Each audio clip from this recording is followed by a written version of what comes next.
The word asylum is actually a Greek word, and it means to give refuge, to give help to the one that asks for it. When I visited first in July 2015, that's when the refugee influx really took off in the spring of 2015.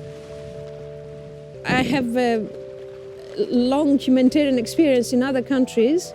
I never thought I would be doing this in my own country. There were just haphazard tents all over the place. People were buying their own tents and setting them up, or any kind of plastic sheet that they could put up to protect themselves from the sun at that time. And gradually it has developed to what you see now. Everybody is sheltered in ISO boxes or refugee housing units. Shortly they will all be replaced by ISO boxes and there will be an extension. There's 900 people in the camp at the moment. With the extension there will be 1,500. They are from a number of countries: Syria, Afghanistan, Iraq, some Africans from Congo, Eritrea. It's mostly families and vulnerable cases, single women with children, that type of thing. So it's really like a village. We don't want to call it a camp or a site, but rather a village. Everybody knows everybody. The manager knows each case by name, knows the background of everybody. That creates a sense of community. It gives a sense of belonging. It gives a sense of having something to do while you wait for the asylum cases, because this is what most people are doing here. They're waiting for their asylum cases to be heard. In the meantime, they learn a skill, or they spend their time with their friends, with their neighbors, and the kids have something to do as well. I think most people know that Greece has been going through an economic crisis for the past 7 years. So the capacity of the public sector is reduced. And also, if they want to make any kind of recruitments, it's a very arduous process because of the restrictions on that.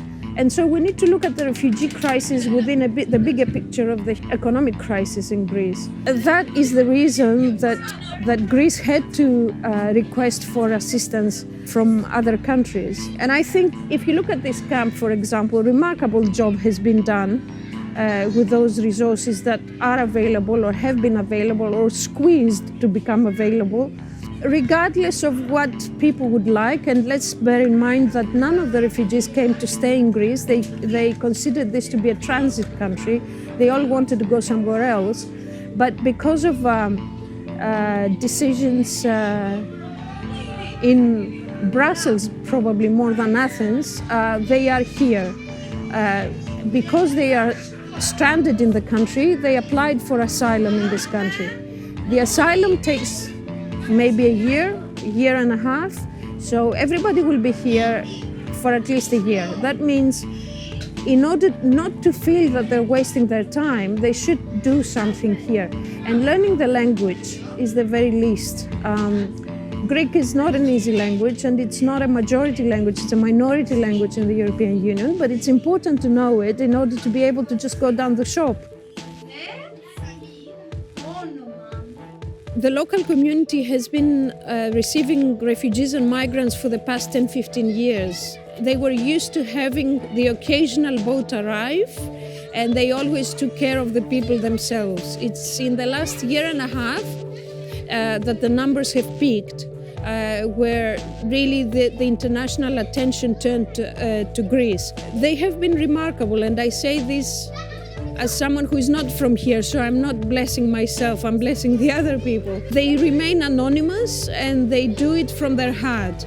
But as I said earlier, the resources are limited and they're running out. And partly it is because around half the population, or maybe more, are themselves Greek refugees that came from the other side in 1922. So they have it in them to support the person that is asking for help. As things are progressing and there is more and more pressure on both Greece and the islands to keep refugees, migrants that nobody knows what will happen to, the resistance is building up. I don't think that they're running out.